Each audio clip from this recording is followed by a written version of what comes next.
How to change input on LG TV without remote. First of all, look towards the middle bottom part of your LG TV screen. Then underneath it, you will see a power button. Press that to turn it on if you haven't already.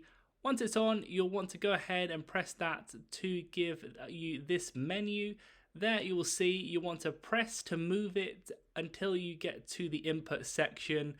There you want to press and hold it so it goes into the input section there.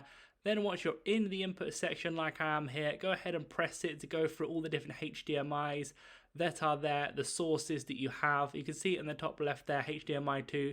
You press it again, it goes to HDMI 3, etc. It will go through all those different inputs like so. So go ahead and find the HDMI input source that you want. Then once you've done that, go ahead and you can just press and hold it, then it will stay on the input source. Then you'll be able to use it. That's how it's done. Leave a like on the video if it helped, and subscribe for more helpful videos.